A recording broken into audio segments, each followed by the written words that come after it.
the simplest thing you can do is just set yourself free and set everyone around you free as kindly as possible. I think I've found more love in the setting free of those who I think I love. How can we set free those that we love? No expectation. That's hard, because we want to know we're safe. And the way that we have felt safe here is, we have a fire, we have a tribe around the fire. And if you're not part of that circle, you're in the wilderness and in the dark. I took a pipe full of that Bufo and just went so deeply into the cosmos, into the fractal realm of existence, right? And then it's like just coming back is just like so much love in your heart and your body and your everything. And I looked at her and I said, now you know how much I love you, right? And she's like, yeah, Mom, but I wasn't there, right? Today's guest is an energy healer, spiritual seeker, consciousness raiser, plant medicine explorer, and quantum touch instructor. She developed her love of mudra, mantra, and the breath during Kundalini Yoga Teacher Training at Yoga West Vancouver and Hatha Yoga Teacher Training with Shakti Mhi in Bali. She became a Oneness Trainer during an epic journey to India with her husband Paul, and she received her Oneness Blessing training in Fiji, Hawaii. She regularly facilitates Cacao Journeys and has created a 12-chakra guided breath meditation. Please welcome Kathie Scott. Oh, thanks, James. Kathie, thank you so much for coming on the show. It's such a pleasure to have you. Well, listening to that introduction, it was like I do a lot of that with my husband, right? We've done so many things together. I must say, I went and found all of them, most of them, but bringing them forward, developing them as a business for ourselves, and the whole alchemy of it was Paul and I together for sure. Yeah. How do you see your role today? What is the core of your work today?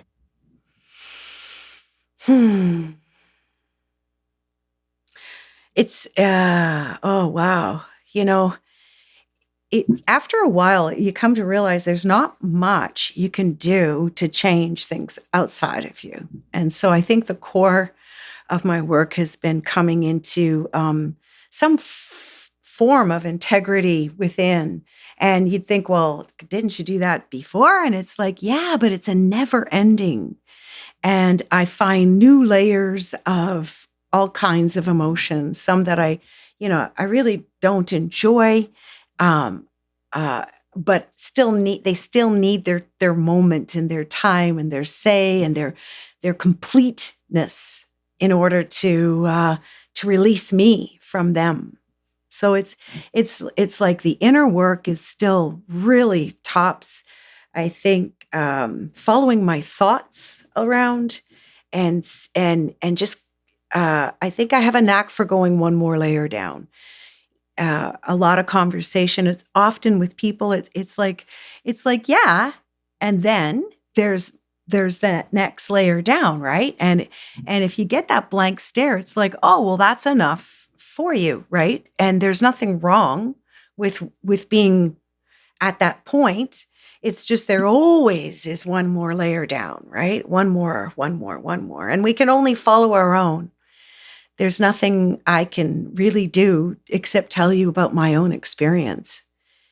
And if you can find something relatable to yourself in it, then it's helpful to you. Otherwise, I just get to tell my story one more time and hear myself say it and wonder what layer I want to look at next, Do you recommend that people on their spiritual journeys keep going an extra layer than they might have to uncover what's within?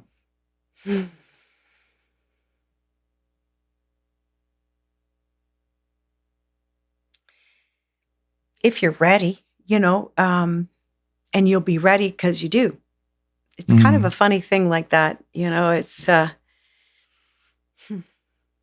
yeah, it's kind of like, the Chinese finger trap. The more you pull, the tighter it gets. That cute little game they play, and finding the the next layer, sometimes it's like you can stay with one aspect of something in what I would call that layer of it for a lot of your life. And that's okay. You'll find out many different ways, sideways and other ways, but it's like it's like that 360 breath you take, and then it's like, oh, and then there's that piece coming through, which I didn't really notice before. No matter how hard I looked, no matter what I looked at, I only had my perception to use. I heard you once talking about it as making room for our humanity, making Yeah. room for all those negative emotions, all those shadow aspects of ourselves. Mm-hmm. Mm-hmm. Yeah. And the pain that it is to be human, right? And how we don't like to be to think that we caused our own pain. And usually at the root of it we have. And then you can say, well, how could you do that? How could you say that about random, violence and stuff like that? And it's not even about the physical stuff that shows up. It's about all of the perceptions. And everything leads us somewhere. And then you know what, too, James? I think that we have a predetermined life in so many ways. It's just how we want to be in it, right? And so when I find myself getting deeper into how I want to be with something, and it's like if I really want full freedom, I have to give it to everyone around me. Mm. And then you find out where you really don't want to do that. You'd rather not. When you say predetermined, you mean like we don't have free will? Because I find that really fascinating. Some people believe that everything is predetermined and we're playing it out. And others... Yeah, it is a fascinating one, isn't it? And I think the predetermined piece for me is that the way I look at life is that like from the vastness of the field of awareness, we become aware that we are awareness, and that energy starts to form a density that is enough to travel through something with a will to travel. And it's an acceptance. I look at it as an acceptance to existence, right? So when I'm feeling like, like when a child is born, they accepted an invitation, but they had already become aware of awareness and being in that awareness. And that those invitations could have been there over and over many times. And that evolution is that, oh, this is the zip line I'm coming into Earth on, this realm, right? And then when you get there, it's all of the things that happen, and then how you perceive them, because so many people have the exact same thing happen to them, and they have a different perception, and it changes their entire life. Whereas others, they don't nearly have as many physical or financial or traumas on a level, and yet they seem super traumatized. And it's their perception. So they're working an energetic path, right? And so their perception is what's forming the life, and it starts to form a path. But I think there's always the choice as you go along to pick that A or B, right? But I have a feeling that the path is always going to go back to awareness. So in that sense, we don't have a choice. We're coming into life and we're going to go back out to awareness, and we're going to come into life and we're going to go back out into awareness. And we're given somewhat of a storyline. It's like I took acting classes a long time ago, and it was fascinating. In an acting class, everybody gets the same script to play, and then you watch the variety of portrayals of that script, and so you start looking at movies, let's say, that you've watched, and you think, what if this guy took that attitude? Like, what if they had this actor in there instead of that one? And how would that have how would I feel about the movie? and people say, oh, I gave up that role. And it's like, well, you didn't resonate with it. And it made that person a big star. But wasn't that their kind of, they were going to be a big star at some point anyway? And this wasn't, and maybe you are or never were. And if you'd taken that role, that wouldn't have been that big a movie. Right. Yeah. I see what you mean. It's like, no matter which opportunities come, your destiny is sort of already set up for you. To a degree. And I'd hate to say that for anybody in particular and they'd go, well, that means I'm going to have a shit life for the rest of this life. And it's just like, I don't know. Because your whole deal might have been to have had struggle for 67 years. And then you have a decade of absolute glory that you couldn't have done without, you couldn't have picked one of those 67 days of those 67 years out and got to that same thing. Yet along the way, it's like it's your perception, it's your decision to decide what it feels like to be on that path. That's the thing. It's like how much I suffer is up to me. It's like what my friend says, it's the meaning we apply to things more so than the things itself. Yes, I give everything the meaning it has. That's a Course in Miracles lesson, right? I give everything the meaning that it has. Yeah. It's just like, what meaning have I given that? And then you can look, well, if I gave it that meaning and that, maybe I could have given a different meaning. How does that affect everything else then? Right. And it's like, I think that it affects everything else quite a bit, but I still think you're going to along a path. Like there's some things that, oh my gosh, like I couldn't have created that myself. And it took decades to put together. And random things whistle in out of nowhere that you kind of forgot about. And all of a sudden it's their turn to show up as that thing. And it's like, man, I forgot about that 15 years ago. I gave up on that 5 years ago. And I totally released it and forgot about it. And now here it is. And if I'd had my druthers along the way, I might have eliminated it, taken it out, changed it, made a new choice. And I still think I would end up where I was. I would have just had a little bit of a different meaning to it along the way. I know you as someone who's done so much inner work and you've traveled to so many spiritual realms. Were there clues early on in your life that hinted at all of those spiritual adventures yet to come?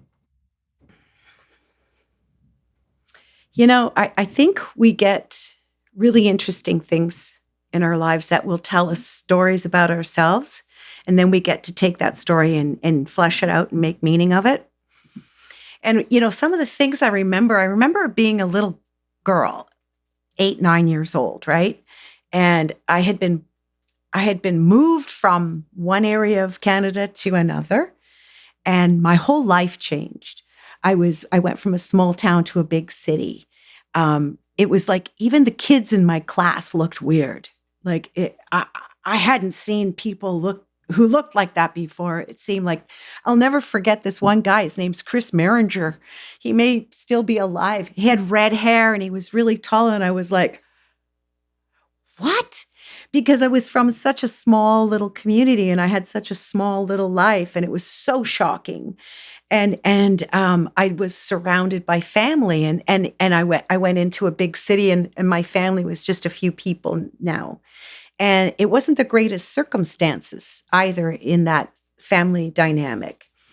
And I got very angry. And I remember one night, the news was on, and it was my job to do. I'm 9 years old, and I'm so upset because I'd never really done anything. I'd never been made to do housework. There wasn't any. It was just me and my mom, and and I would, help out a little bit. But I was suddenly like the housemaid, and it felt like, my family was in the living room watching the news and having their drink after dinner, and I was cleaning the dishes and serving the drinks, and this news thing came on about this guy who'd been arrested as a Satanist, and he was going to go to jail and all these things, and I don't even remember really what they said, but I just remember that he was bad. He was making people do things. But there was something about it that I was super attracted to. It was the power of having control over other people and myself. And I was like, I'm going to learn that. I'm going to find out how to figure that out. And these people aren't going to be able to do this to me anymore. And that evening I went outside and just sat on there was this high wall that for me was pretty high. I had to jump to get on it. And I sat there watching cars go by and thinking about how I was going to figure this out, because I was so upset and so helpless in the situation I was in. And there was just like, and I'm not a voices person or anything. I don't know if it was a voice or if it was just every cell in my body said, no, you will not do that. You will not do that. And I think that might have been the first time I became aware that there's something outside of me, besides my parents and others, that directs me. Was that like your first experience with the divine, or would you even call it that? Yeah. Even as I'm talking to you, I'm trying to figure out what that was, because like I like everything I have that I know for myself, or that I feel like I can help others with or transmit in any way has been very hard won. And so it's not like I've always been in the woo-woo and I'm actually quite logical, and it's got to make sense and stuff like that. And so I didn't have a reference for what that could be. And even to this day, I'm like, was that just my common sense? Just saying like, you don't want to go that way. But what is common sense when it's telling you that other than the divine, right? Right. If it's your intuition or your gut feeling as well. Yeah. What would you say was the next turning point for you where you felt connected to something spiritual? I've always had massive synchronicity in my life. And so it's like I can, and I think it's how we started the conversation too, is seeing how things add up, and you couldn't have made that happen. You couldn't have known that's where that would go, and all of those kinds of ideas. And, I think what happened for me, like, I don't think I really was in my body and my person for years, like decades. It was like, I didn't get this place. I didn't understand. It was, and I'm not saying that because everybody says it. It's just like, I really didn't know how to do life. I came from a lot of tragedy and just circumstances that didn't lead me to be, cognizant and think about my education and how I wanted to plan my life and all those things that seemed like everybody else around me knew what was going on and how to do it. So I let life happen at me in some way for a long time, just going with the flow. And then I started to piece together how the flow was taking me along, right? Right. Yeah. And, like let's see, I started off like an old boyfriend when I was like 15. His mom she did nails, those acrylic nails. I got a job doing nails for that summer. And then in that year, the the teachers went on strike. And so I worked all, for quite a few months, and I got really good at nails. Right. And then school went back and I stopped doing that. And then I got out of school, didn't know what to do. And so I went to a place where they needed a nail tech, and it was a hair salon, and it was a fabulous hair salon. It opened my mind in so many ways. Like, oh, the people in that hair salon, like it was cool. Like it wasn't an uptight hair salon. Boris and Marianne, I'll never forget them. And hello, that was Marianne's favorite way to say hi, right? And we're talking like 1979 or something like that. And and then the place burnt down on New Year's Eve. And so I was learning how to do hair from Boris and Marianne when I didn't have nail clients. So I've always been able to groom my dog and do my husband's hair. But I never became a hairdresser. But because the place burnt down, because I was there, because I knew how to do nails, because the place burnt down, because that was Boris's fate, and because I was jobless suddenly, the 1st of January, I applied for a government subsidy to go to secretarial school. And I was in Ottawa, right? The last thing I wanted to do was work for the government. So, and I was terrible at typing. Hated to type. And so it was getting close to graduation, and I was like, I had to improve my typing skills. So I go to the class where the teachers, take turns doing drills for the students who are bad at typing. And as I'm walking in, it was the placement officer. And I've never gone to spruce up my skills before. I've never talked to her before, anything. And I just looked at her and I said, is there any interesting jobs coming up? And she's like, well, because I don't want to work in the government.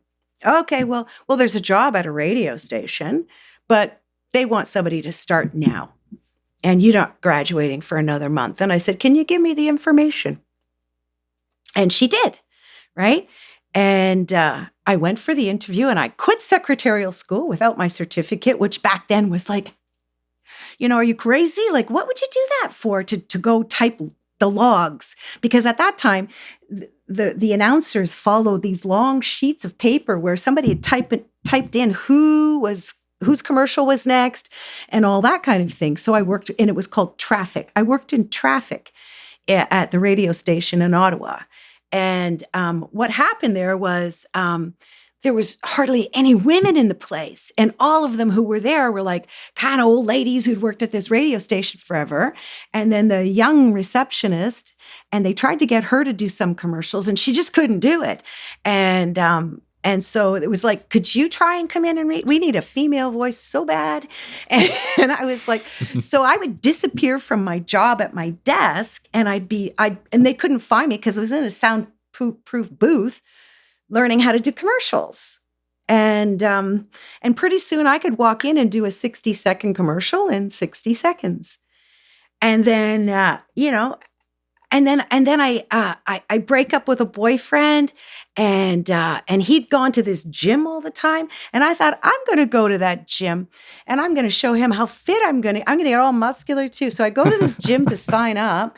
He's not there, but all these other people are, and they're like, would you like to go to Hull? We're going to a club. And I don't go to clubs, right? I just don't do it. But I'm newly single. I'm at the gym, and I'm like, okay. And so I go to this club, and I walk in there, and I see this guy I recognize. I hadn't seen him in years and years and years. And I said, Ronnie Heyer. And he looks at me and he goes, who are you? And I said, Kathie how? And he goes, I said, Stephen White's old girlfriend. And he goes, oh, he said, Stephen's right there. I just picked him up from the airport. He lives in Vancouver now. Right? Wow. Yeah. And I walked and I was like, wow. And then I told Stephen off for how it had ended 5 years previously. And then I phoned him up to apologize the next day, and he asked me out for dinner. And I said, sorry. And he goes, let's try again. He said, why don't you come to Vancouver? And so I came to Vancouver like in 1981. And it's like, look at the ways that happen, right? And then, and I'm a secretary because that's what I was trained at. And I had a stack of resumes. I used one because on the way in from the airport, I'm clicking on radio stations and I hit like CFOX, a big station in Vancouver. And I said, I'm going to work there. And my soon-to-be ex-boyfriend said, for the second time, said, you can't work there, Kathie. Like, that's the biggest radio station in Vancouver, right? And then I was living out in Port Moody. You know where that is. That's way outside of Vancouver. I was not in Vancouver. It wasn't a big city, right? And I'm playing records. This is how long ago that was. And I wasn't doing this thing with them. I was putting the needle on and listening to the whole thing. And then I got tired of that. And I decided I'd listen to the radio station that I was, going to work at, I thought, maybe. And this is like weeks later. And like the announcer was talking about, just had a psychic in. And I was like, I love psychics, and every once in a while I'll find a psychic or somebody like that. And I'm just like, every cell in my body is like, you need someone to talk to you. And it's like, it's got to be like that. And it was like, I need to talk to that person. So I phone up the radio station and someone who was to become one of my very good friends, Charlene, hello, LG73 CFOX. And I said, I want to speak to the psychic, just a minute. And she puts me through to the announcer. And I said, hey, I want to talk to the psychic. And he goes, oh, she's done. He said, but what did you want to ask her? And I said, I wanted to ask her if I was ever going to get another job in radio again. And he's like, oh, because it's like, I'm sure. It's totally not what he wanted to hear. And he goes, what do you do? Right? And I said, I'm a secretary. He goes, we're looking for a secretary. Wow. So I came in, I used one resume out of my stack of resumes, and I became the secretary to the general manager and the 2 program directors and the sales manager. And then a year later, and of course, they're like, you don't have ambitions to go on the air, do you? And I'm like, no, I'd say fuck the first day I know it, and I'd be fired, right? And, and so like I started doing commercials for them though. And then about a year later, it was like, why don't you go on the air? And I just had the greatest time. And I ended up on the #1 morning show in Canada. We won an award for being the #1 show in Canada. By then, I was married to the morning man, too. And, we got a lot of publicity because we were a couple. And we actually gave birth to our daughter live on the radio, which really pissed her off later on in life. She thought that was a bit of an invasion of her privacy as a baby. But we didn't know any better at the time, and it was, it was part of our job. And all of those things like came from taking a job as a nail tech when I was 15. Yeah. And asking that woman, that counselor, is there any interesting jobs? Yeah, finding the job at Boris's and getting the place burnt down and then going to the training and then going, I don't fit as a secretary. And it's like taking the job as a secretary in a radio station and then ending up having an amazing career in radio and television that just went on and on, It does feel kind of predetermined or predestined in a way. And it's so interesting, as you're driving into Vancouver, you pre-pave that intention. I'm going to work at this radio station. Mm-hmm. And your boyfriend's doubting you, but on some level, I'm going to end up there. Mm-hmm. And did I give that the meaning it had eventually for me? Or was I informed, just like I was that very first time when the voice went, no. Don't do that. You're not meant for that in this life, right? Yeah. And so in some ways, it's like my whole life has been a spiritual experience for me, When I look back at some of the things I did back when I was a young woman in Ottawa, for instance, back then Cosmopolitan magazine, whether you can remember that magazine or not. It was all about positive thinking and stuff like that. And I'd be writing things out in my diary. I'd be snipping things out. I'd be clipping them. I'd had all this information, and I was actually, tutoring myself to go into, a disciplined mind. Like they say in A Course in Miracles, an undisciplined mind can accomplish nothing, Mm-hmm. You've studied A Course in Miracles for over 20 years now, right? Yeah. What kind of lessons have you learned from it that maybe you could pass on to the listeners? Yeah.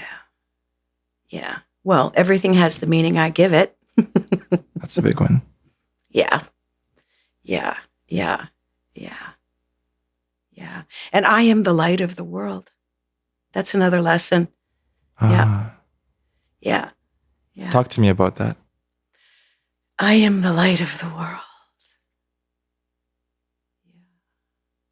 Well, it just, that all there is light here. We're all just, degrees of light, densities of light. When I look at the body as at life, as anything that manifests as, it's just light that is moved into a certain density.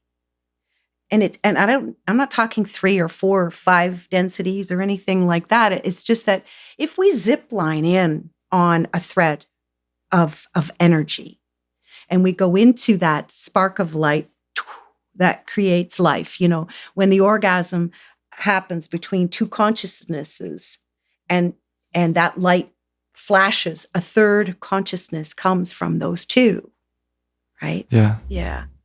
And so when we realize that from that moment, we are the light of the world, and everything, then we came in as the light, and that light was the moment of aliveness. And they know from studying whatever they study with the microscopes and all that stuff that there is a spark of light, a flash of light, when the egg and sperm unite and decide to keep going. And so it's like, if I'm the light of the world, then that's been happening ever since that moment, right? And so as we go along, and we're met with the densities of others, and their densities are only caused by their experiences, right? Mm-hmm. How much their light has been, shut down, or how much they've been allowed to shine, and that kind of aspect of. But everybody finds something that tries to squash their light, right? And that's why one of the lessons of I am the light of the world is to remind you that that's how you came. And in some ways, you'll go in a flash of light as well. And it will be like your own internal journey of that flash of light, right? And so I like doing a meditation sometimes at the beginning of breath work, where it's like to just realize that, our skin is just a suggestion of separation, right? And if you close your eyes and you just feel that, you just feel your hands move, and what if what you're running your hands through isn't any different than the energy inside the skin. And if you take a microscope and you look at the skin, what is it except, it goes smaller and smaller and smaller and smaller until you get to a cell that has a little flash of light in the middle of it. And so when I'm looking to raise my vibration, as people like to say, it's to feel like, can I feel what density is near me? Can I feel what is being called for? Can I breathe enough to, feel the body and then to let it go? Let it go from that density, and then start imagining that, I'm just a compilation of trillions of cells. Energetically, my skin isn't even solid. And if I just let all the energy that I am, just become part of the energy that's all around me, won't I start being, like in the energy that is, like, it's like color grades. It's, if you want to get to red, or orange, or yellow, you go through these grades of color that, and so there's grades of energy. And so if I can train myself to see the grades of energy, to see that I'm just an energy body that is, and so then when I'm here and I'm radiating that light of the world that I am, and I'm acknowledging the energy that I am, and I just breathe from that place of that energy, then other energy forms that are in that same ritual with themselves, if you want to call it that, as opposed to resonance, an overused word that people don't even kind of get anymore because everybody's talking about the resonance. And it's like, do you know what that means? It's like you're vibrating here and something is vibrating here. And because you're vibrating differently, you're not in resonance. You're not in attunement. It's like a string on a guitar is pulled. And as long as that one string is moving, the others beside it are affected, right? And if it's out of tune, they become out of resonance, right? And so as you tune yourself, you tune all of those things around you, and then other things start to come into that resonance, that attunement with you. Yeah. You mentioned something about not letting other densities squash your light and to keep shining your light. Is there a piece of advice you could give to someone who maybe is dimming their light or is hiding themselves and not allowing their light to be seen? Yeah. It's the layer thing again. It's like that's always what's got me out of what's going on. When people stop asking questions of themselves, when they've got to the explanation that makes them feel comfortable, keep asking yourself more questions that make you feel uncomfortable until you're comfortable with that answer and that question that you're coming to. And then, is it true? Is this true for me? Am I resonating with that? Or have I made up a story? Because, you got to live the story you want to tell. And some people tell the story they want to live. And sometimes that can help. But it's going deeper in, because, inside each cell, in each light, there's an entire version of you. So like your whole body, trillions of cells, is a hologram of endless you. And so you'll never stop knowing more about yourself. Wow. And yeah. That's beautifully put. What led you to plant medicine and psychedelics? Sobriety. I was an alcoholic. I am still. I can't drink alcohol. I've had my fair share of alcohol on the planet. I just really have. My body knows that. Simple as that. And it's a bit hereditary. Like my dad was a raging, and a lot of my siblings, I'm the last of 7 children, fell into booze, but not all. And those who didn't are just like, what's wrong with you guys kind of thing. But I think I was seeking something to expand the parameters of my mind and to help me with the pain in my heart. And once you get into the alcohol and then you add tobacco, because, I came from Southern Ontario, everybody smoked. We grew tobacco. When you started smoking at 12, 13, 14 years old, you weren't reprimanded. You were given a seat by the ashtray by, hey, welcome. Since you're grown up now, you're going to smoke, huh? And it's like, and that has its toxification. And then the cannabis came in, and it was quite a cocktail. And then later on in life, it was, the cocaine, the recreational use of drugs that also go into the edgy stuff. And being, once I got to Vancouver and I got into radio, wow, I'll tell you, there's a lot of drugs. But it's not medicine, except that it can take you to your knees when you need to go there. And, when I'm a high bottom person in almost all things, except maybe affairs of the heart, because I get it. I got a lot going on in the head. My head moves quickly. So it's like, I didn't need to destroy my life to know my life was going to be destroyed, but I had to still deal with it like as if my life was destroyed. And in that sense, it just felt like I had a plexiglass wall between myself and the whole world.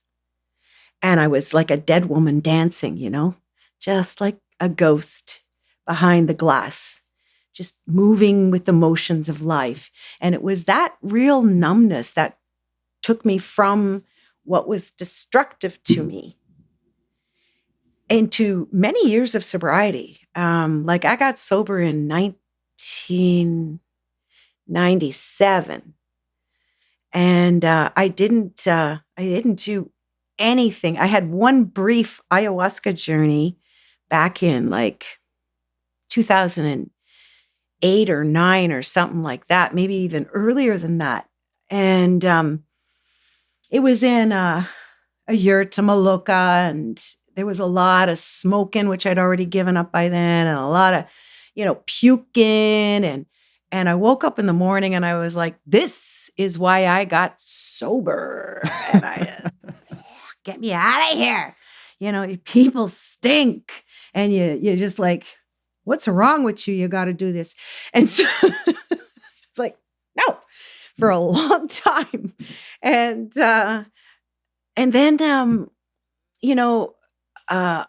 then one of the things that sobriety brought to me as well was like I wore the label for a long time in later life of ADHD. Before I got the label, I didn't know what to call myself. Crazy. It worked on radio, I'll tell you that. And so I had a lot of fun. But there was just like, after a while, it just wasn't practical. I couldn't remember what I was doing from one room to another at times, because what they say with the ADHD mind, and whether that's caused from pharmaceuticals at young ages or however you get there, or genetics or whatever, what happens is your mind is like a camera that takes the picture too soon. And so you don't get a full picture and you're on to the next picture. It's constantly rolling over too fast. So you never get a complete anything. So I was at a point in my life where I'd finally got sober. I had a 7-year-old child. I had been out of radio since she was born. I gave birth to her on the radio and kind of left. I was freelancing in radio, television, and voiceover. And I knew that there was something really, really wrong still, that I'd done all of these things to feel more comfortable in my skin. And when I went to my doctor and said, I've done all this stuff. I'm a year sober now, and something's still really wrong, And he's like, tell me about it. And he's like, oh, I just came from a seminar. He said, you're casebook ADHD, And so I did 10 years of Wellbutrin with very mild dexedrine, like 5 milligrams. Sometimes I'd snap it in half, and 100 milligrams of dexedrine, time released. 10 years. But I'll tell you, they were some of the more coherent years of my life, in terms of being able to task and follow and just be on it, And then when I met my current husband, he also was in sobriety, and he's like, well, you're still using mind-altering substances and with the Wellbutrin and the dexedrine. I'm like, would you tell that to a diabetic? But anyways, I cold turkeyed it, and I plunged myself into withdrawal from dexedrine, Wellbutrin, and I went off the birth control pill, and so I plunged myself into menopause as well. Yeah, it was quite about 5 years there. Wow. I know. I wouldn't recommend that. You really got to be careful with your physical body. And we had gotten into so many things that we have followed through, like, the Cacao Journeys, the energy healing, quantum biofeedback, scalar energy devices, transpersonal counseling, coaching, sessions with people, and I was still coming off and trying to regain the skills that I had put together to keep myself on track my whole life until I started that medication, right? Because once I took that, all the things that I did, like I used to get up, I used to wake, before I'd go to bed, I'd write everything down on a piece of paper and I'd put it on the floor in front of the door of the bedroom because I was terrified I would forget what I needed to do the next morning, and I would forget that if I wrote a note that I needed to look at the note, and that kind of thing. And so it was just like, oh wow, that was quite intense. And then we went to, Paul and I went to India, Bali. We'd come back and we ended up in a community house, which, I'd run across people who worked out of their house before, and I thought they were weird. Like one of the first things when I was in my first year of sobriety, I wanted to get my ears candled, right? And I went to this woman who does ear candling, who's also like this psychic person, and she worked out of her home. And I thought, can't you afford to go to get a place to work out of? But I didn't realize that what she was doing, she couldn't get a storefront for her. They wouldn't let her. I was so oblivious to the alternative world,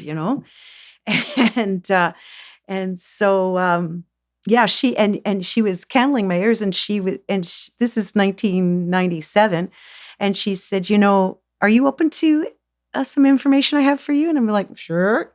I thought she was going to tell me about my ears. And she said, you're going to work deeply with the chakras. And I was like, what's a chakra? And, that kind of thing. And all, so, you get all this kind of information. And so, I had got to that place where, we were deep into all these things, which, and she told me about this book I needed to get. And at my then husband at the time, I was getting close to being 40 years old. He gave me a book, a gift certificate to Banyan Books. And like, how the hell did he know where this woo-woo bookstore was? I don't know. A $200 gift certificate to Banyan Books in 1998 was a lot of bucks. And I got the book she talked about. I got A Course in Miracles and many other things that started to shape my path. And it took another year for me to actually get to the place where I knew that I couldn't stay with somebody who's still in addiction. I couldn't, and I loved him. And I had to go, and I had to break up this family, and I had to do these things. They were really, really hard, really hard. And so, and I was so happy to meet Paul on the same path, sober, all of that. We've had our own things to work through, but not those, thankfully. And so, when we were finding ourselves living in a house with a whole bunch of people, working out of a spare room and all that jazz, along came this woman, Kathie Ma. Kali, she's just like, wow, she's strong medicine. A lot of people have some things to say about her, but I love her. She's such strong medicine. Wow. So grateful. Anyway, Kali must, she was bugging me to do this frog thing. And I was like, I'm sober. I tried that ayahuasca shit before and I don't like it. And I'm not, going to step out of my sobriety. And I wasn't doing anything. And she's like, one time she came, she'd gone to live in the outskirts of somewhere because she was always getting kicked out of stuff and everything because she's tough medicine, man. And this one time she said, hey, Kat, can I come stay at your house? I want to go to the quantum touch circle. And I'm like, sure, sure. And she came in and then she says, you got to try that Bufo. And I'm like, no. And she said, you know what? I'll tell you a story.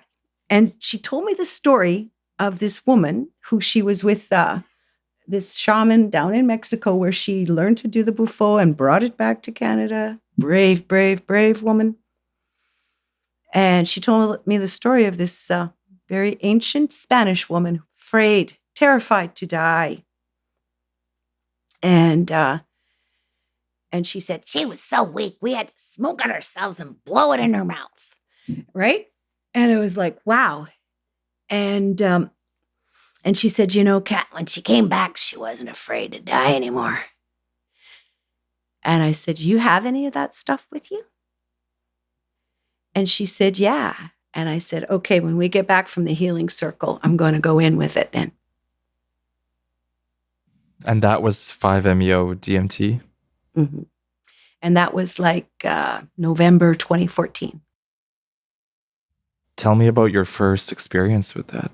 Oh, wow. Yeah. Well, we did the healing circle. I never said anything to Paul on the way there. Kelly's in the car. She didn't say anything. And we do the healing circle. And then we get back in all our junk back in the car. And me and Paul and Collie are coming back to the house. It's like 10:30 at night. And I said, Paul, I'm going to do that frog stuff that Collie has. And he didn't say anything. And he's sober and I'm sober, right? The last thing that either one of us did was we dabbled with the ayahuasca back about 6-7 years earlier. Nothing since, Mm-hmm. And he just nodded, came to the house, started putting, setting up the altar over the fireplace and singing the Mula mantra and just setting space. And we all just started setting space, Nobody said much. And I know it was Pruitt, I think is his last name. He sings that Vajra Guru Padma Siddhi Oh, Vajra Guru Padma Siddhi And that song was playing. And I didn't know what I was doing. I hadn't smoked anything in a long time. I'd given up the cannabis and the cigarettes and the tobacco and anything. And I took a pipe full of that Bufo and just went so deeply into the cosmos. And as I came back, it was like I could hear that song playing. And I walked around for days afterwards with that song playing in my pocket. And I was so in a field that the people who were living in the house with us were coming in and like people who don't do it. Like it was a sober house on some level. And they were like, I want to do that, Kath. Like, look at you,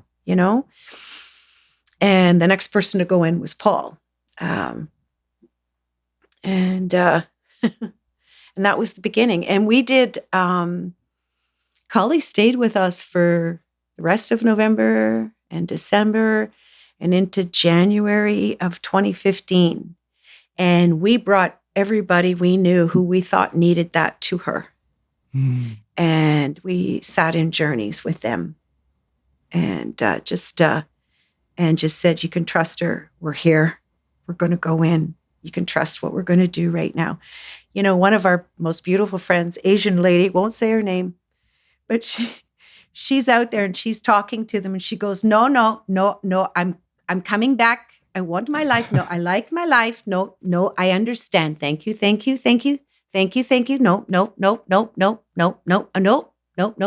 No.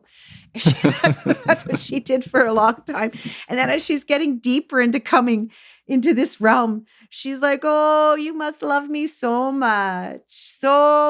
She's looking at us like, wow, you must love me so much. And it's like, yeah.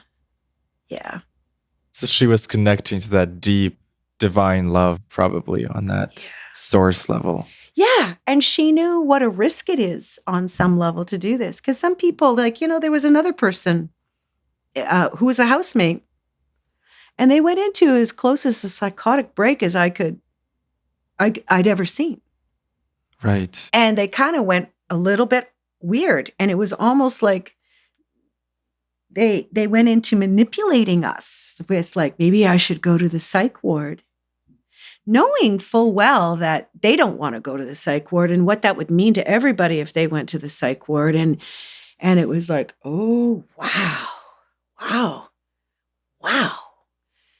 And what was interesting about that was that weekend, within that period of time at the beginning, we were doing a oneness awakening at the house, and we had people coming in, and we brought this person into that room to be around other people, because this person was doing things like crawling into bed with us at night and just like, and yet I could see her looking at us from the corner of their eye. And I was like, what are you doing? And I don't know if it was the medicine brought that up or brought that in or what the hell went on there. But that was really intense. And that gave us one healthy respect for that medicine and the respect of the container and the respect of know who you're giving this to.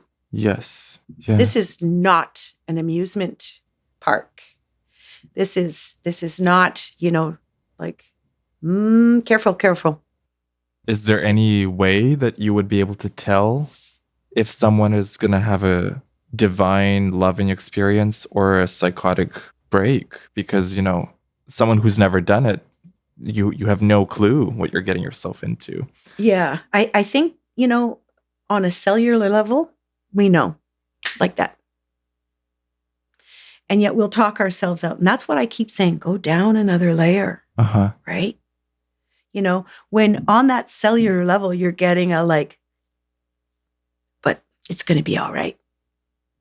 Why did you ignore that? Money? Fear of disappointing someone? Being seen as a coward of some sort or anything? Like, I'm not saying in life you have to ask all these questions, or those would necessarily be the questions you'd ask under those circumstances yourself if you were in that position. But that's what I'm talking about. There's always more. There's always more going on here than we can see. And if you don't make an attempt to feel it and to dig in it and to be honest with yourself about what you're up to. What do you need from this? You, the facilitator. What are you getting out of this? Right. And for the housemate, did the housemate ever come back to a stable sense of grounded reality? Yes, and it was in fact another housemate who she couldn't do that with, it seemed like. Adam, who lived with us for 7 years and who would eventually, when he moved out after living with us for 7 years, doing all these Cacao Journeys, oneness things, quantum touch, he helped us with our meditation and everything. He ended up being, a musician in a live band for Journeys. Right? And that was like, he was ready. But he was ready way back then, He was doing this thing with her. No, don't do that. No. And it was just like, there was nowhere to go. And it was like, I didn't know how to do that. So he snapped her out of it. He sure did. Yeah. Wow. That's a skill. Yeah. And it was like, it's like, no, whatever you're up to, it's not happening. And it's like, I know you're right there. You can come out now. And I was like, wow. Because we don't know what the medicine was doing for her either, right? Like, that's her journey. That wasn't just about us and what the consequences. And you know what? We were meant to facilitate that for her. Yeah. Right? Yeah. Do you think she knew going into it? Did she have a gut feeling that it might Not at all. She wanted what I had. And I was in bliss for days. I was relaxed. I was calm. I was, anything but my frantic ADHD, busy, but big-hearted, crazy self. And it was just like, she just saw this coherence she hadn't seen before, right? And she wanted that, but she got her journey, right? Yeah. So the lesson maybe for people is like, everyone is getting their own journey, and it's going to mean something to you, and it's going to make sense to you on some level. And like, for instance, MDMA is a big one. And there's a lot of facilitators who love to use Ma. I call her Ma to, for couples and this and that and the other thing. Paul and I aren't medicine carriers. We're journeyers. We carry the medicine cellularly. We do it to expand our own energy field, to bring more to what we do with breath and all the other things that really mean something to us. We don't want to be that or this or that, and we don't really talk about it much, what we do or don't do. And I had a facilitator come to the house, and she wasn't sure if we did journeys with people privately, but she said, do you do MDMA with people? And I was like, no.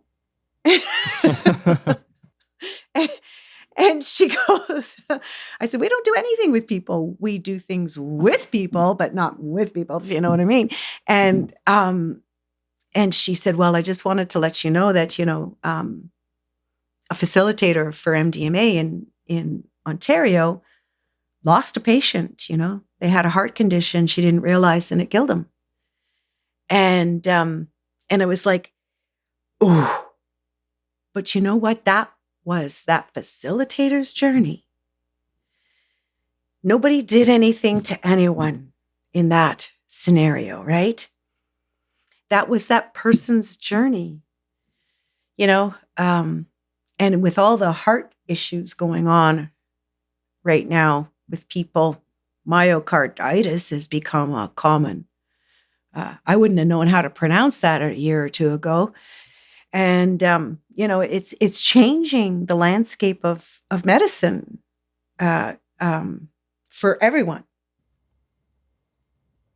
When you did your first journey with 5-MeO, do you remember what you saw on the other side? Well, lots of fractals. It was just kaleidoscopic fractally things. There was one Bufo journey where the fractals gradually started to become more coherent, and apparently when I'm in the journey, I'm looking around everywhere. Like I'm rolling my head back, my eyes back to see it all. It's just like, what? And it for me, it's just like so much is going on, and it's so beautiful.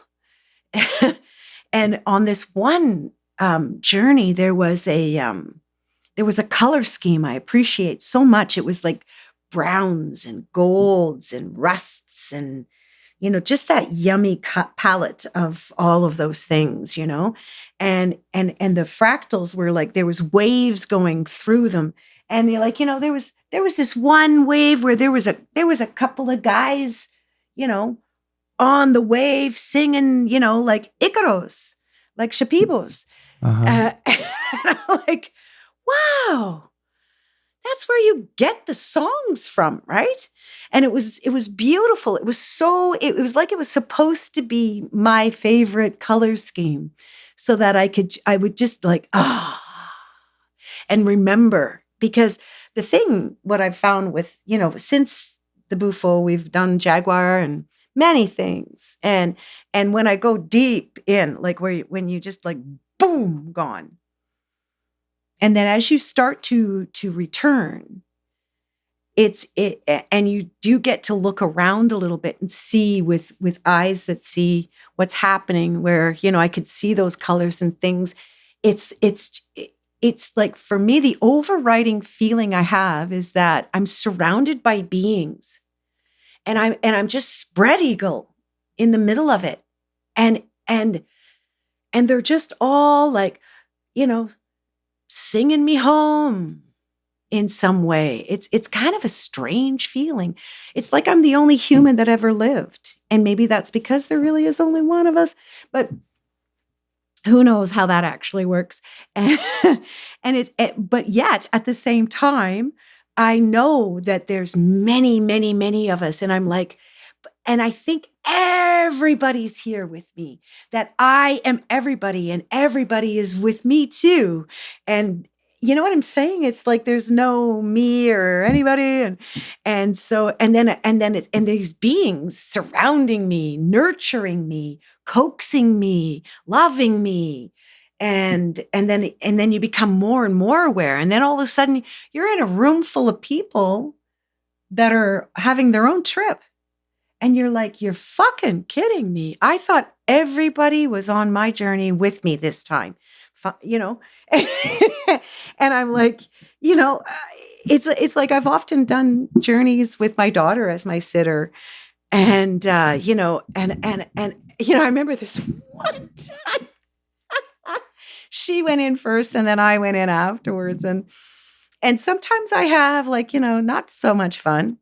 And sometimes I have that boom into the fractal realm of existence, right? And then it's like just coming back is just like so much love in your heart and your body and your everything. And I looked at her and I said, now you know how much I love you, right? And she's like, yeah, Mom, but I wasn't there, right? And I'm like, oh yeah. I forget. It really does feel like they're there with you, especially when you're doing it in a group setting and you feel like you're in your own personal hologram and that everything in your hologram is responding to you. Yeah. And as you're coming back from that space, it's like this hybrid reality where you're still kind of there. You're coming back to the 3D. Everything is synced up. Everything feels so divinely connected. And you can't believe they don't feel it and know it and have done it too. And it's just like, I was alone, you know? I wonder if in some way they are there. Maybe a part of their consciousness is there with you. Yeah. Yeah. Well, the field is definitely, you know, all encompassing both of you if you're in the same room and they held your pipe. You know, it's definitely, they were there. I remember another journey that Paul and my daughter and I did together. And we had this stuff called mimosa. Oh, yeah. Which is the plant-based DMT. And I'd had it in a little thing like this in my safe for years. And I said, why don't we try this? And we're like, we're all willing to try, right? And I go in first, right? Well, it burnt my lungs so bad. I thought I was dying because I was high, but my chest was on fire. And I looked at them and I said, I'm dying. Oh, no. And they went, yeah. And I said, no, I'm dying. And they're like, yeah. And I'm like, I'm dying. I'm really dying. And they're like, yeah. And I was like, fuck you too. I have to take care of myself here. And I just laid down and held my lungs and my chest. And I was like, fuck, if I die and these two have got to wear this, I can't die. Not my baby and my husband. Oh my God, you know? But they didn't even get that I thought I was actually dying. Yeah, shit happens. It's good that they were there because then maybe to calm you down because they can see the objective reality. Yeah, they could see I didn't look like I was dying. Yeah, and on the medicine, everything is so sensitive that it is really easy to overreact, especially if you feel like a burning feeling or something from the inhalation. Yeah, I thought I was a goner. But it's funny that they didn't take you seriously. Yeah, that's okay. You'll be all right. No, you don't understand. I'm really dying. Wow. Yeah, that was a biggie. What would you say are some of the lessons that 5-MeO taught you about the universe and the nature of reality? Well, you know, I went through a long phase of wondering if this was just a hallucination, right? And then as more, as more meditations go by, as more, breath work, more journeys, and you bring it back to reality, you bring all of it back here, and everything starts changing around you, right? In the lucid reality that you're walking around in, I started to feel like this internal world is just, like we are just a suggestion here. This is just a vehicle for my internal world, the energy that I am. And it becomes, more dense as it comes to the edge. And in some ways, the most dense is my skin, because it tricks me into thinking all these little cells strung together won't come apart at the drop of a hat, right? And that it's real, right? Mhm. And it's as you go along in that for a little while, then it starts to for me it started to feel like, no, that stuff that I'm doing out there, feeling like is out there, is in here. And yes, it is in my mind and in my body, and that's the only place it could be, because there is nothing out there in terms of planets and solar systems that have anything to do with this energy that we're talking about. Because that's all just a hologram. The whole, as far as I'm concerned, the whole planetary stuff and aliens and psyops and resets and everything is the illusion. And the more I go into this and understand, I've made an agreement to see it that way, give it the meaning that it has for me. I give everything the meaning that it has for me. And then it's like, then you decide, is what I experience on these journeys real or not? And what is real? And I guess I get to decide that too, right? And that's what the medicines have done for me. One of the journeys that I've come to enjoy over the last year is ketamine. Love ketamine. It's like Bufo and slow-mo. Especially if it's intramuscular. I did my first experience of that was intramuscular, with a little bit of jaguar at the end. And that was an amazing day. It was the 2 days before my 63rd birthday. And Paul was arranging a surprise party, which I knew all about for me. And I don't like surprise parties for me.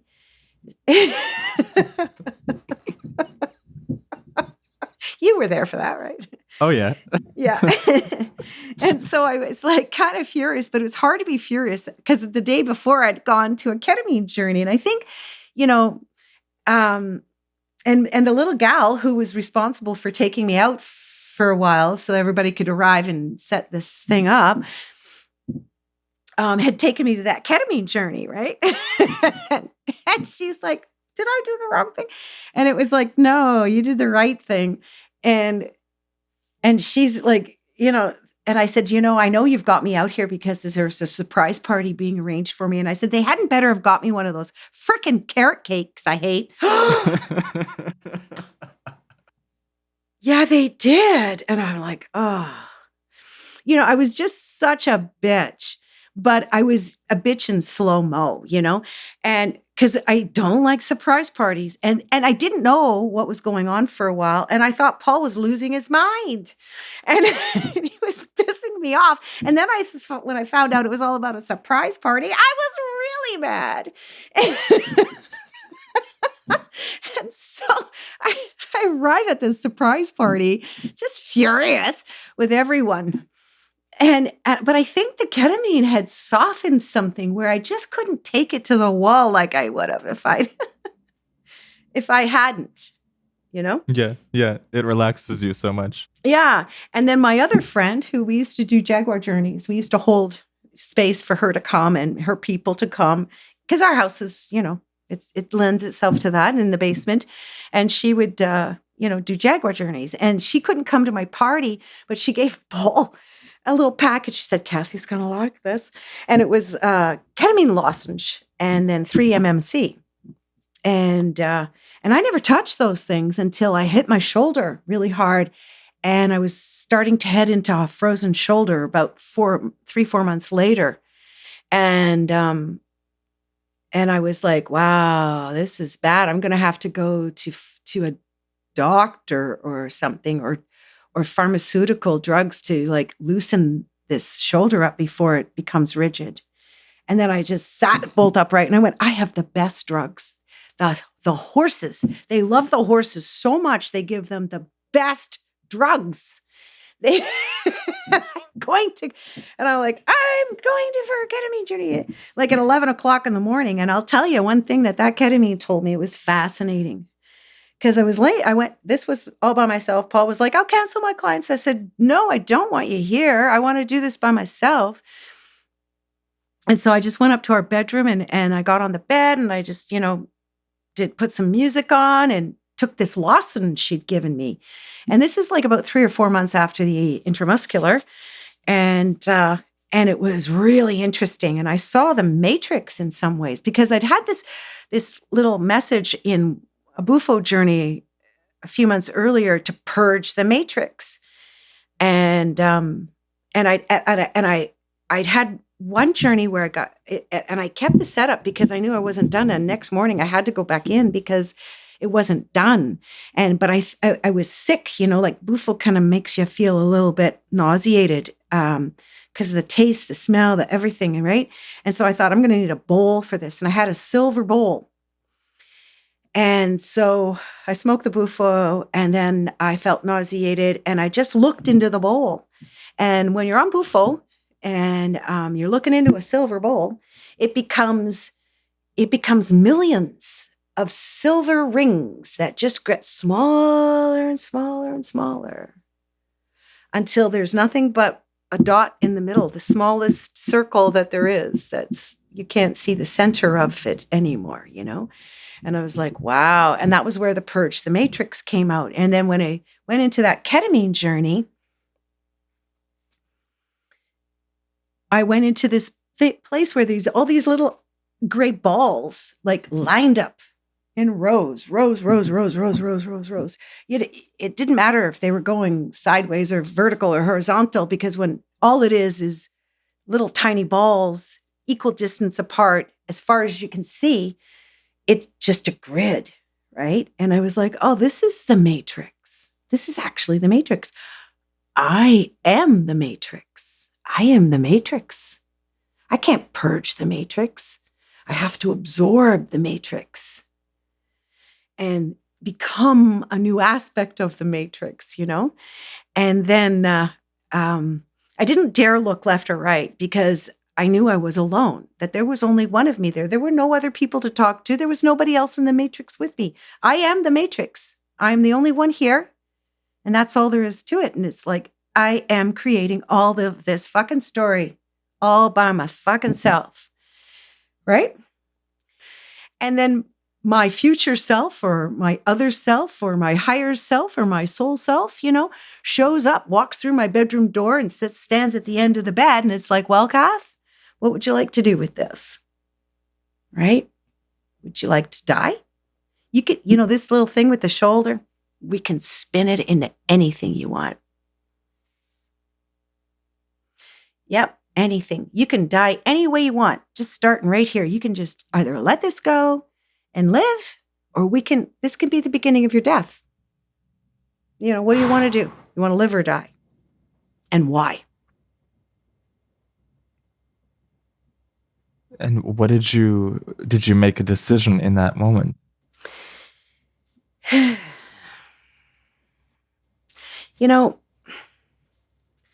It just, when I was faced with the choice of,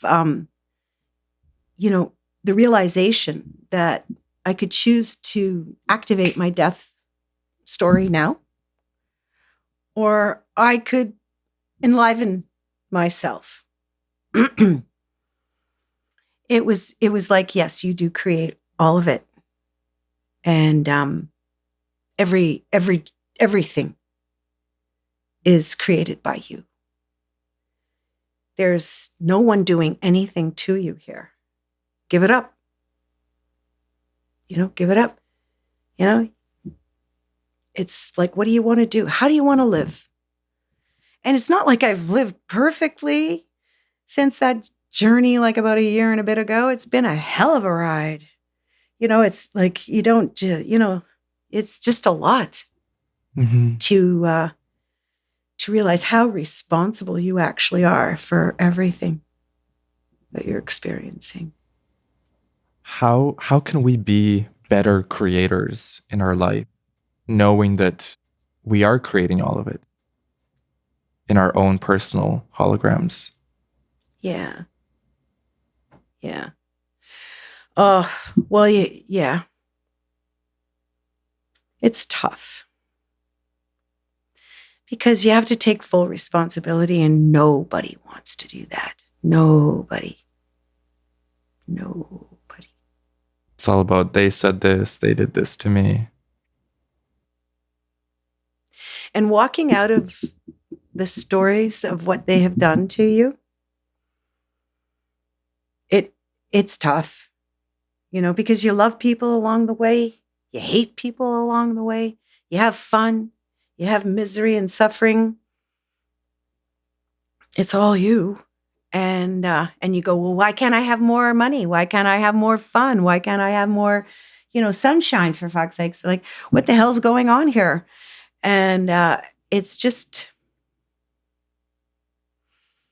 I give everything the meaning that it has for me. It'll go to that eventually, and then it'll go, and what meaning does that give you? What story are you telling with that meaning? And then you'll get that you've given that story a certain meaning, and there's reasons for that. And if you dig, you'll find why you want to shore that story up. And we get to choose every story and which stories we shore up. Yeah.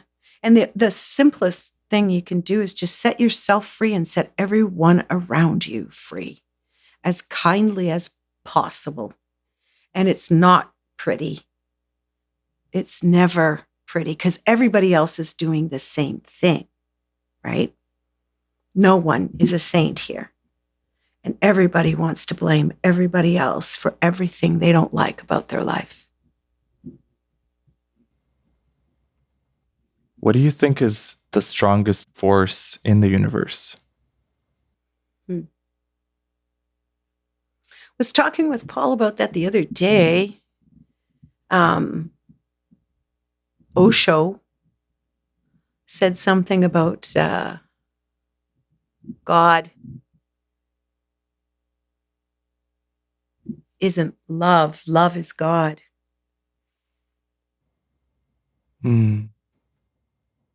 So it's like love is even before Everything. God. It's everything. Because God's our story about love, right? It's one of the aspects of love that we make a story about. We need a God. We need a creator. We need a Jesus. We need a Buddha. We need a shaman, Yeah. We got to have someone with authority help us here. The only authority is our love. And we've made all this bullshit up. What have you learned about love in all your years, and what lessons have you been given around love? Well, oh, fuck.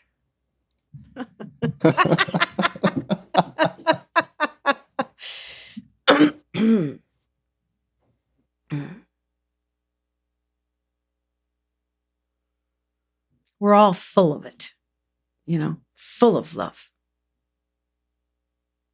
We are only love. But the story we're telling is, I think on some level, it's the story of we want to prove love exists by creating ways that it doesn't, obviously. And so we can, make up all this stuff about love. And, like the pandemic was perfect. It was all about, if you love somebody, you'll do this or that. And the other side saying, well, if you love somebody, you won't do this or that, and everybody uses love as a weapon. And that proximity means something around love. And it really has nothing to do with it. I think I've found more love in the setting free of those who I think I love and that I want close to be able to love them than any other way of exploring love. How can we set free those that we love? No expectation. Mm. Yeah. That's hard, because we want to know we're safe. And the way that we have felt safe here is, we have a fire. We have a tribe around the fire, right? And if you're not part of that circle, you're in the wilderness and in the dark. And you're afraid. You have no one to love. You have no one to love you. And there's no fortification through the love of others that you give or receive to give you meaning, the meaning that your life has, all the meaning that you give it is all the conditions we have on love. That's, that's where we get our meaning from everything. If somebody meets my love conditions, I give that meaning. They love me, right? If I meet their conditions, or if I meet my thoughts of what I think I can do for them to please them so that they feel loved, I too will be in love with them, right? Just in love. People make love, but it's like a meat grinder. You're putting in love and you're grinding out meat and it's going out. It's like a music grinder. It's like, until somebody turns the wheel, you're making love. All the ingredients were there, but the song isn't sung until someone turns the wheel and gives it the meaning that it has. So we've all been flying around this place, giving everything the meaning that it has, looking for love. Right? And we're just full of it. Mm-hmm. I wanted to ask you about love in the context of Paul. Yeah. You and Paul met 16 years ago at a New Year's party. Mm-hmm. And he told me on the podcast that the first moment that he saw you, there was a familiarity of, oh, it's you. Yeah. And I was so curious to ask your side of that story and how it came about for you. Well, it's interesting when you look at that kind of thing. Like, I was dancing with my eyes closed, right? At this party. Because it wasn't really my crowd in some ways. And I'm a real hermit. I don't know what I was doing at that freaking New Year's party. On some level, but I needed to get out, I thought. Yeah. And so I'm dancing with my eyes closed. And I'd seen this guy dancing with all these women because he's a real dancer, right? He knows a whole bunch of dances. He knows all the ballroom dances, for instance. And he was dancing, and all the women wanted to dance with him because anybody who knew a few dance steps to some dance, cha-cha, rumba, waltz, anything, Paul could lead them into greater dancing with their little bit of skill, right? And so they all wanted to dance with him, and I'm just watching this guy, and he's like, Paul. And at the time, he flicked his hair a lot to get it off his forehead, and then I'm dancing by myself, and I thought, I don't want any part of this. Getting out of So I'm over dancing by myself with my eyes closed. Just leave me alone, everybody. And and at one point I open up my eyes and he's dancing right in front of me. Like right in front of me. And I guess that's probably why I opened my eyes. And then he did this twirl where he went down, like way down, and twirled around on one foot and then came up and flicked his hair. And I thought, oh, what an asshole. And but I was in like so deep already because it was just like it wasn't like I had the same response, like, uh-oh, and you asshole. Oh no.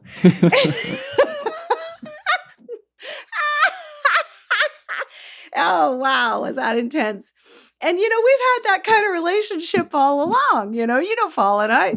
And it's like, it's a great love. It's vast. It must have gone on through many lifetimes, is all I can think. Many eons, many galaxies, whatever the fuck, many out there's. Because Paul likes to candy coat things in hindsight. I go right with like what actually happened for me. And it was like, oh, what an asshole. Like he was such a show off, right? But he was doing the cock-a-doodle-doo, little girl. And I'm like, yeah. But you also, a part of you knew that you were falling for him. I was done like a dinner. Yeah. He said that he didn't contact you for 10 days after he first met you. Because he also, as he put it to his friend, if I contact her, I'm done. Yeah. What was going on through your mind in those 10 days? Well, the thing is that we were, this party was a sober, well, it wasn't a sober party. It was a party thrown by somebody from the sober community, Alcoholics Anonymous, for those who have ever heard of that one. And there was mixed, there was all kinds of people. Not everybody was sober, right? And but there were a lot of our tribe there. And I didn't really know Paul. But a lot of people knew him and knew me. And when they saw us do this, they were like, no.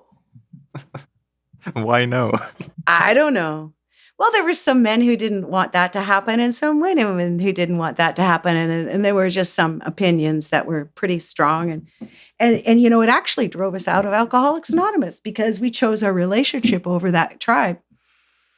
And so, there was a lot of drama around that. And I didn't know for sure.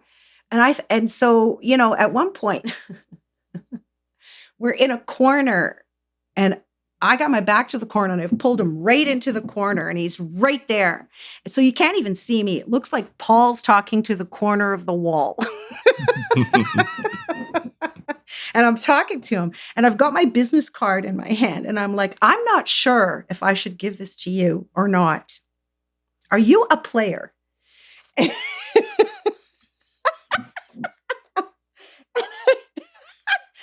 And so you're doing your due diligence. Yeah. So I gave him the card. I didn't get the call. And I thought, well, I guess he's a player. Yeah. And then he called. Yeah. Because I thought, well, I'm a pretty outspoken type of person. And so it was like, don't fucking call me if you're a player, right? Right. Do you get that? And he's like, right? So maybe scared him off a little bit. I guess part of it was like he knew that if he did make that phone call, this woman isn't going to be a casual anything. How did you have that very clear understanding? I mean, that's a powerful knowing, to know that I'm either being serious or not at all. I'd had enough of players. Yeah. And, I don't know. it's sort of like, I'd never really said that to anybody else either, but I think what happens is it goes back to those things where you don't realize you're doing what you're doing until you do. And then you realize how it all adds up, right? And so, Paul had to come to terms with, how he likes to be in many places all at once, having all the best fun all the time, right? And it's just like, well, I won't be one of those girls for you, like who, you can have fun. It's not that I'm saying he was a promiscuous person. It's just like, even that night coming to that party, he had 2 parties that he wanted to go to. And he was like, I want to go to both of them, right? He wanted to actually be in both at the same time. Yeah. Yeah. And it was just like, I'm not that kind of person. Don't call me if you want to be somewhere else at all. And then you got married within 6 months. Yeah. It was that clear, like that knowing. I think the universe got us married so that they could keep us together, because we just went right into all of it. We're still in it. We still massive love, and massive working shit out. And it's like, want to go another layer, Paul? This is my favorite hand gesture with Paul. Let's go down one more. Let's ask the question. This is not the end of that discussion, because that brings up this and this and this question. And if you want to be honest and ask and answer these kinds of questions, or if you don't have enough, if you don't want to dig like that, just say so. Just say so, right? It's okay. What is the key to dealing with the wounds and core issues that come up with each partner and sort of healing each other, helping each other come together? What I say to people is, like for instance, there was a young lady getting married to a friend of mine. And I said, you're going to hit hatred. And she, no, no, no, no, no. And he's like, no, no, no, no. And I'm like, you will. If you keep going deeper and you find you want more love, you will find its opposite with it. And you have to do the alchemy to integrate it all. And I said, if you don't have the thing, you won't survive the hatred. What is the thing? That thing that Paul said, I knew right away, that I looked at him, what an asshole, and I'm going to love him for the rest of my life, I bet. Where you're so deeply committed to each other, you're going to work things out. You're going to work it through. Mm-hmm. Yeah. What is advice that you can give the listeners for a successful, healthy, long-term relationship? The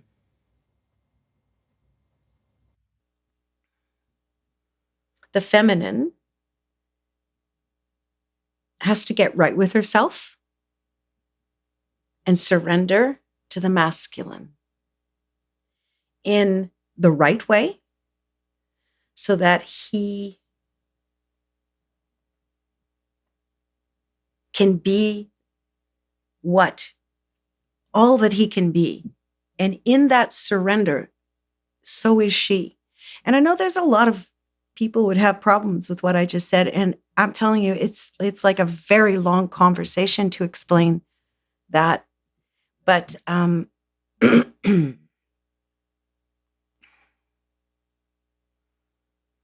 yeah, it's having the courage to go into the wounds with the other person, especially the sexual wounds, and to show up for yourself and to allow your surrender to come from deep inner authenticity. Or else it's just more games, right? Mm-hmm. Yeah. Yeah. Wow. To go another layer deep, to uncover the true, authentic emotion, To or say, show me your darkness. Mhm. Show me what you're ashamed of. Which is so hard for people to do, to be that vulnerable. And that will take a long time to get to. That's not the opening sentence. That's not how I went in. We were having some pretty deep struggles in our marriage. And it was like, that thing that we have, that thing, I'm gonna deepen that thing. That magnetic quality, the magic of touching Paul's finger or touching his toe, even when every cell in my body is so furious with him. I could stab him in his sleep. I'm so mad.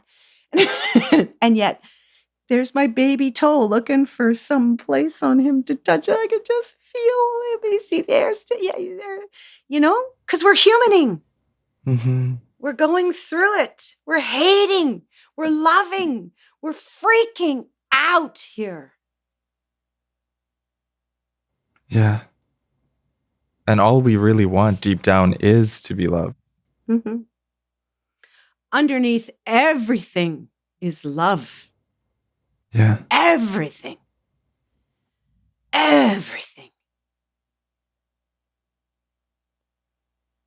No matter what it looks like. Yeah.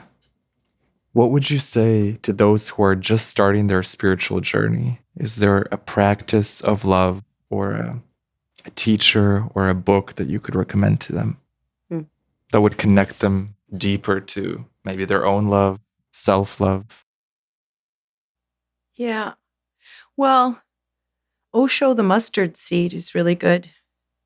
The mustard seed, the story of the mustard seed, the smallest seed on the planet that grows into one of the biggest trees. And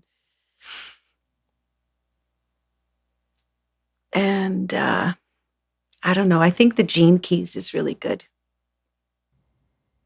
Are there lessons around self-love that you've learned that you could share with us? Yeah. Well, yes, in the sense of there is nothing that you have done or that somebody can accuse you of that they haven't done in their heart or their head in some way themselves. Wow. Okay. Nothing. So if they're seeing it in you or criticizing it in you, that's their shadow aspect. I mean, I've heard that a lot, and I've heard people throw that in someone's face. It's a mirror for you. And it's like, but I do see if you deepen that one and you don't use it to hurt someone with that. But and that's what I mean when I say underneath everything is love, like one of the greatest teachers for me for that is my daughter. It's like sometimes she just doesn't get what I'm actually trying to do. She thinks, it's over here. And I'm like, wow, like, holy shit, all I got is I just want to run around and make sure you're loved, that all you get is everything and it's perfect for you and that that you love me as your mom, like it's not that I'm doing this to get love as your mom, but that it's like but you got a good mom, a mom who loves you, and I'm trying everything I can. And it's just like, the misunderstandings can go wild. And I've seen that between parents and children and sisters and brothers. And it's like, wow. And underneath it all, in some way, it all started to do something to help somebody because you love them, or manipulate some situation because you think it's going to be better for them, or like, oh, if I do that, and then that'll happen for him or her or whatever, and they look at that and they go, "What are you doing?" And you're like, "I'm loving you," and you're like, "No, you're not." And you're like, wow. And so you realize that under everything is love. Under the wackos that are doing horrible things, they're doing it for the love of something, twisted as that may be. Really? You think everything, even the most heinous crime, is being done out of a love for something? Or maybe a lack of love as well. Like maybe they're feeling a lack of something. Everything is love. So even hatred is love in a twisted way, right? Uh-huh. Yeah. Even hatred is love. Like, explain that to me. Well, like you look at the people who, like, look at me when I was 8 and I was going to be a Satanist, right? That was a form of self-love to want to even do that because of the things I was seeing around me. But you know what? And the ways I was being treated. But you know what? Those people, they thought they were loving me. They were teaching me things that I needed to learn, to eat certain things, to learn how to clean, to be a quiet child, to be a servant to adults. That was their form of love. And it's like a dog that runs wild all over the place and everybody wants to get your dog out of here. And so, the dog owner thinks it's loving when it lets it eat from the table and lick its face. Yet when it's at someone else's house and it's all through dinner and running across people's physical boundaries, the dog is not loved. But the dog thinks it's being loving, or it's getting when it's, you know what I'm saying? So actually to discipline is love in some ways, yet I didn't see that as love the way they were disciplining me. It didn't feel like it to me. My brother, when he found out how I felt about my childhood with him and his former wife, he stopped talking to me because he was like, we were so good to you. And I'm like, wow, I was in hell. But that was his form of love, to the point where I thought I should get some skills on how to straighten these people out. Wow. Right? Yeah. Do you see what I mean? Love is under everything.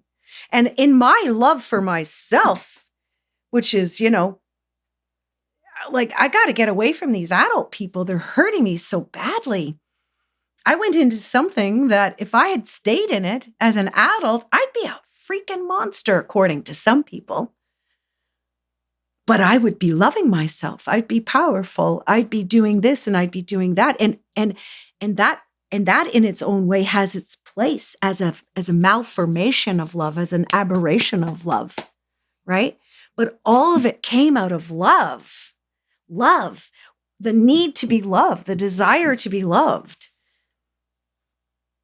And the desire to love, to have our love received. Man, some of the greatest serial killers on the planet just didn't get their love received. They had parents who didn't receive them, and they're like, okay, I'm going to go out and love my own way.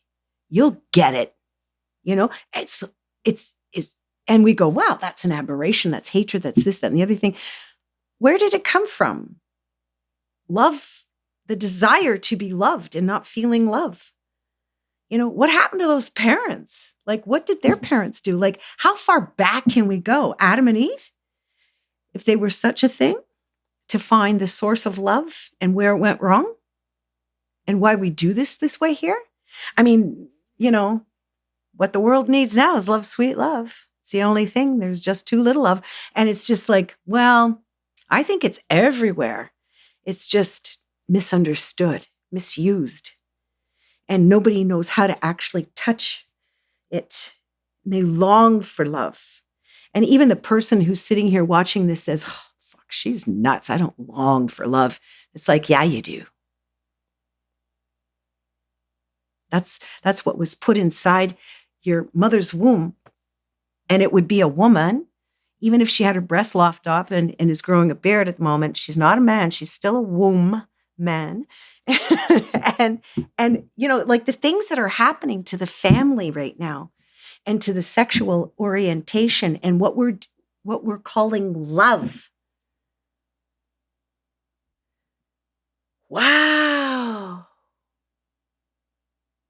All in the name of love, huh? Is there something that surprised you about parenting, being a mother, things that you didn't expect? Yeah, I didn't realize that, it may sound stupid, but it's probably because of my own upbringing as not being really seen as a person until maybe I was smoking my own cigarette and drinking my own beer. Who knows? Um, but I just didn't have a concept of this person having as much of a strong self.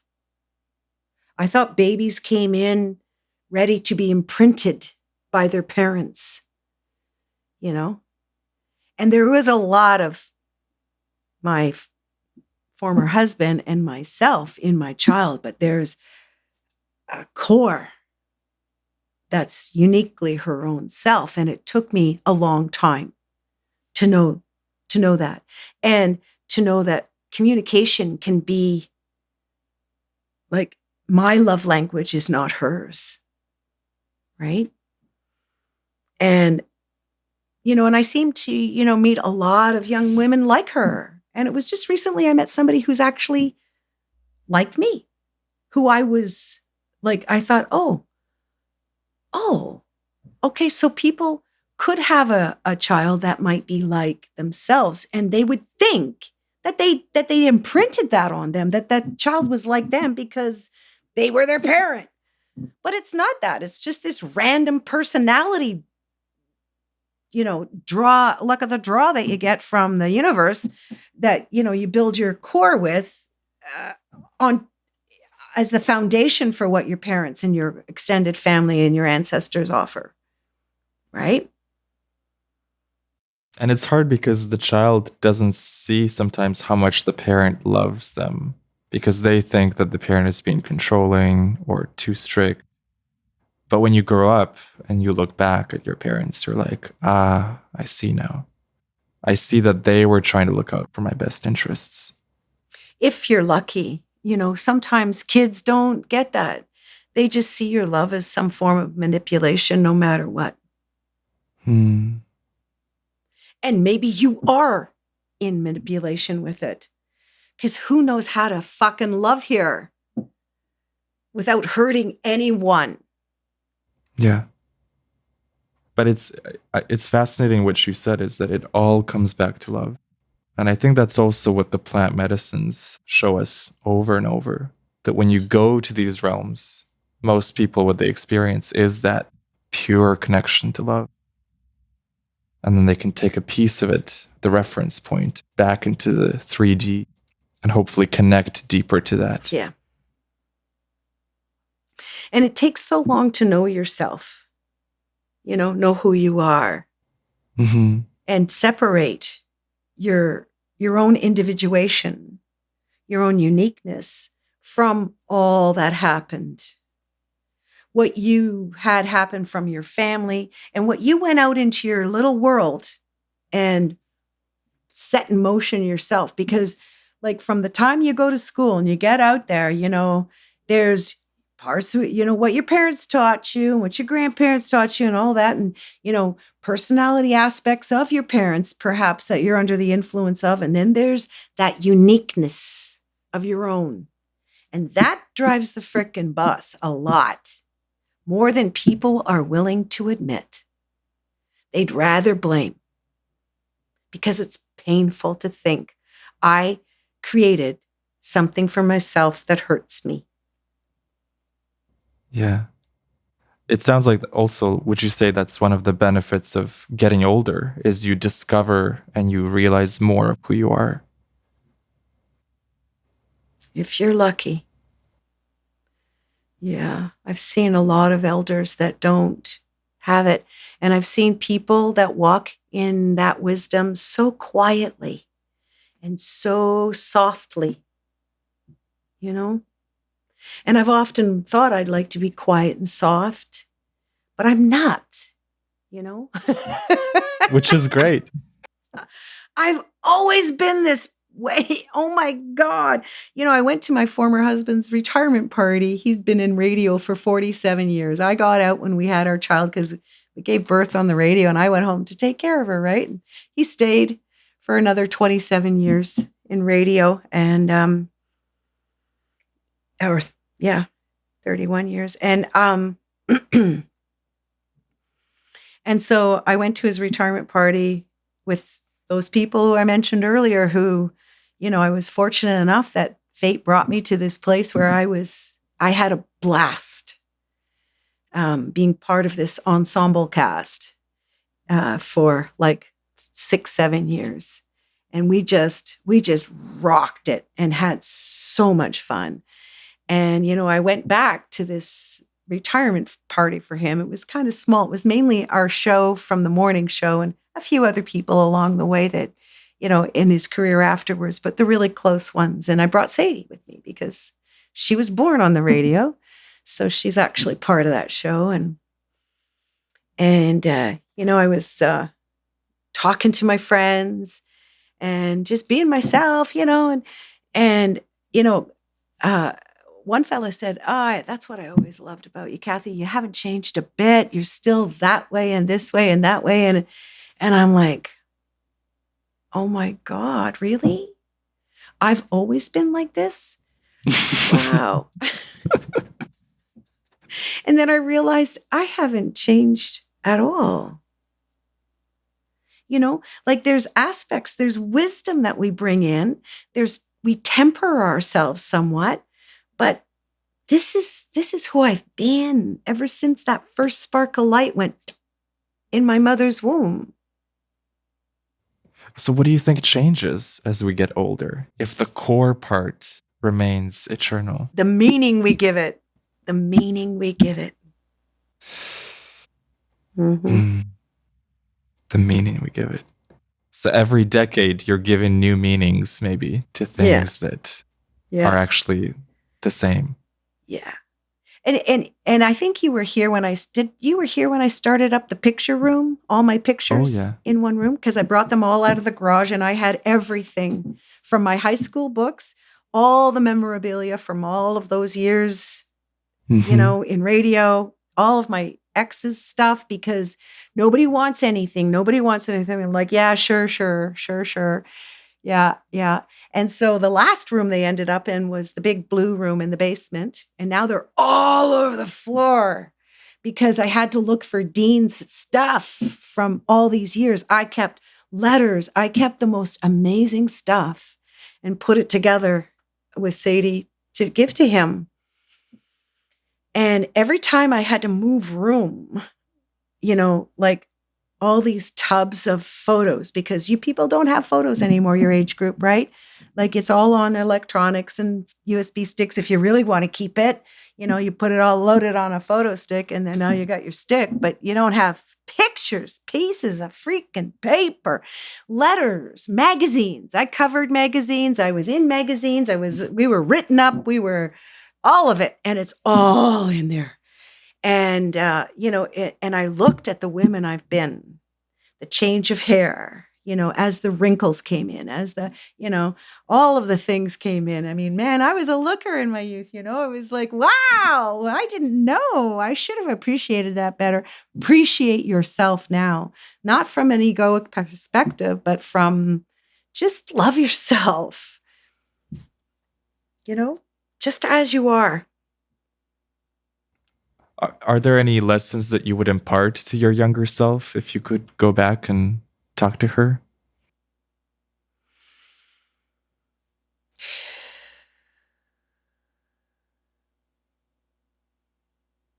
Yeah, I guess. I would say probably be kinder and have fewer expectations of others and more of yourself. be kinder to yourself too.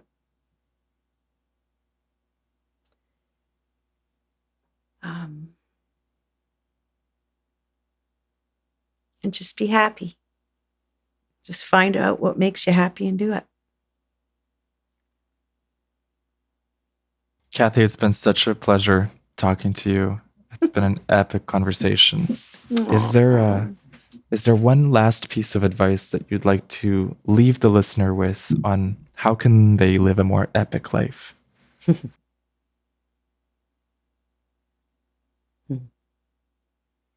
I don't know. I might still be trying to figure that out. Never give up. And let life flow through you. Appreciate those synchronicities, those things. That story I told of all the bits and pieces, from doing nails at 15 years old that led me to there, to there, to there, to there, to there, to here, to that, to this, and it's just like, wow, you don't know. I used to say that to my daughter a lot of times. She'd say, I don't want to do that. I don't have any desire to do that. And I'd say, just do it for a little while. Like, see what it feels like. See who you meet. See where it goes. See for sure you don't like it. I know I don't like it. And I'm like, maybe you do, though. You don't know for sure. I know. And it's like, I don't know that we can be sure of anything here. So explore. Allow life to bring things to you. That's powerful. Don't think it's all you doing this. Because what I also discovered was, and it's like, in Alcoholics Anonymous, it's a spiritual program, by the way, the 12 steps. It was my first real dive into a program of spirituality. In fact, the 12th step says, having had a spiritual awakening as the result of these steps, right? So, that's the goal, not to stay sober, but to be spiritually awake. And if that means you don't drink alcohol, or you don't drink alcohol alcoholically, if you think that's possible, if you're one of those, but it is what it is. Let life bring things to you, and look for what life is bringing. Marvel at those synchronicities. Love them up. You don't have to tell everybody about them all, because sometimes it's just like nobody wants to hear. But just live in the flow. Sometimes it's just for you as well, those synchronicities. Yep. Kathie, thank you so much. Where can people find you if they want to connect with you or your work? Well, we are in Vancouver at the moment, but our website is quantumlife.ca. And it is a quantum life. Right? Yeah. It's quantum life of love. Yeah, I should change that. I should call it quantum love. Ooh, I like that. Yeah. Kathie, thank you. Thank you so much. Thank you, James. I appreciate you too. I've really enjoyed it when you were living with us at the house. I really did. You've got a beautiful way about you, and I'm so glad you're doing this. And I love your curiosity. I always did, of what others were thinking and doing and saying. And this is perfect for you, love. Thank you, Kathie. That means a lot. Yeah. Mwah. You've been listening to the James Zander Trip. Thank you so much for tuning in. I really appreciate every listener that tunes into the podcast. If you enjoyed this episode, it would mean the world to me if you shared it with one friend who might benefit from this podcast. And if you want to connect with me personally, visit jameszander.com, sign up to my newsletter, and reach out to me. I'd love to hear from you. I'd love to know what your spiritual path has been like and what your psychedelic journeys have been like. Thank you so much for tuning in, for listening, and I'll see you in the next episode. Much love.